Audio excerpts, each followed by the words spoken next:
Bon, Patrick, deuxième match de Coupe de France contre Villeneuve-la-Garenne. On sait que la Coupe porte toujours son lot de pièges, notamment contre ces équipes qui ont très faim. Ça va être le piège à éviter, justement, Villeneuve-la-Garenne.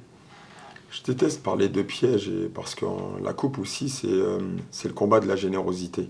Je pense que c'est important. Elle est là pour, euh, pour inverser, on va dire, entre guillemets, les pronostics. À nous de pouvoir faire respecter la hiérarchie. On s'attend à un match encore compliqué. Face à une équipe qui aujourd'hui, leur classement, il est un peu compliqué parce qu'ils ont un match de retard, mais s'ils gagnent leur match de retard qu'ils n'ont pas pu jouer la semaine dernière, ils se retrouvent troisième.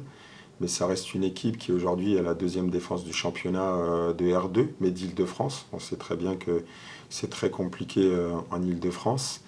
Elle a perdu lors des 10 dernières journées. Alors bien sûr, on comptabilise le championnat et la coupe sur les 10 dernières journées simplement une fois.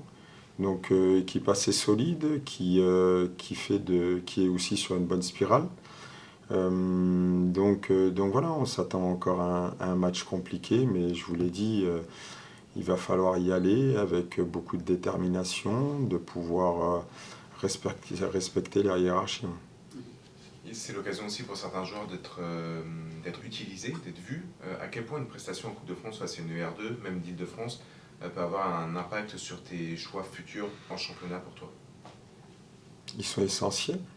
Ils sont essentiels parce que je ne fais pas des choix par défaut. Si demain je fais jouer des joueurs, c'est parce que j'ai envie de les voir, parce qu'aujourd'hui, on appartient à un club, à un groupe, et c'est pour, je vous le dis souvent, pour pouvoir donner à manger à tout le monde, mais il faut pouvoir aussi en avoir envie et le mériter.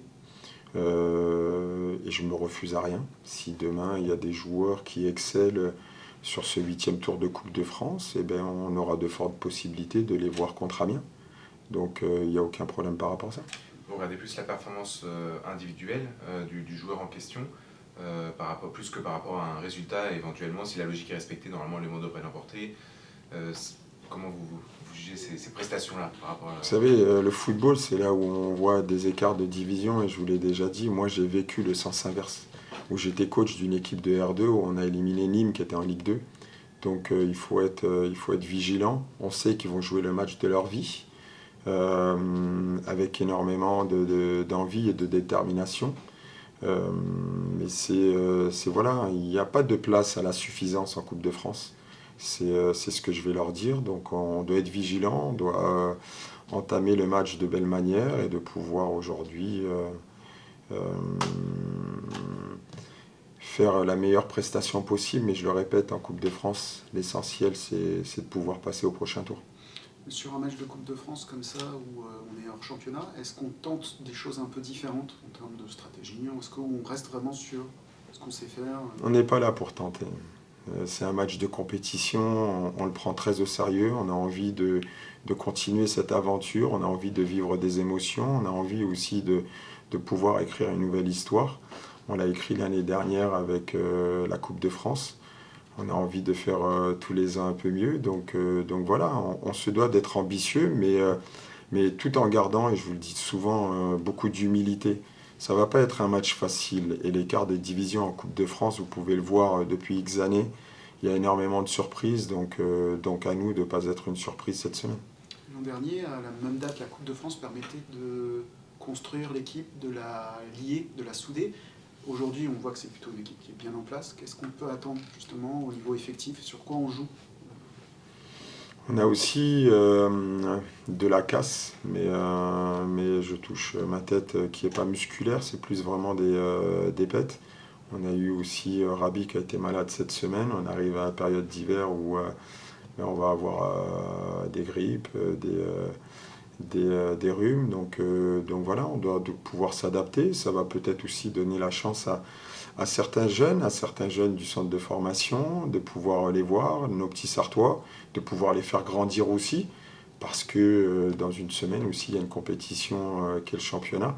Mais on va l'oublier pour l'instant, le championnat, et aujourd'hui, l'objectif, c'est Villeneuve-la-Garenne, se concentrer sur ce 8e tour de Coupe de France, parce qu'on a la volonté de pouvoir aller en 32e de finale. On sait que justement vous aimez bien travailler vos adversaires, etc. Comment est-ce que vous faites contre des adversaires comme ça d'un plus petit niveau où il n'y a pas forcément de vidéo, etc. On arrive toujours à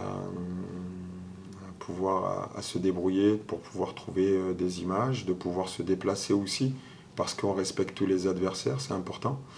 Mais on les prend avec autant de sérieux. On a fait de la vidéo sur eux cette semaine. Voilà, on sait que c'est une équipe qui est très solide défensivement, je vous l'ai dit, c'est la deuxième défense de ce championnat, qui a aussi des qualités offensives. Donc voilà, il faut le prendre avec beaucoup de sérieux. Quel discours tu tiens aux joueurs qui ne sont pas titulaires forcément en championnat ou qui sont moins utilisés en championnat quand tu arrives dans un match de Coupe de France comme ça? Est-ce qu'il y a une sorte de... Tu dois canaliser un peu une certaine énergie, une envie de montrer ou est-ce que c'est assez naturel dans cette rotation? Ils n'ont rien à montrer aujourd'hui, je les connais depuis X semaines, on travaille ensemble. C'est une opportunité, c'est vrai pour certains, de pouvoir se montrer, de pouvoir me donner des signaux. Mais les signaux, on les donne au coach, mais c'est toujours par rapport à un collectif. Aujourd'hui, faire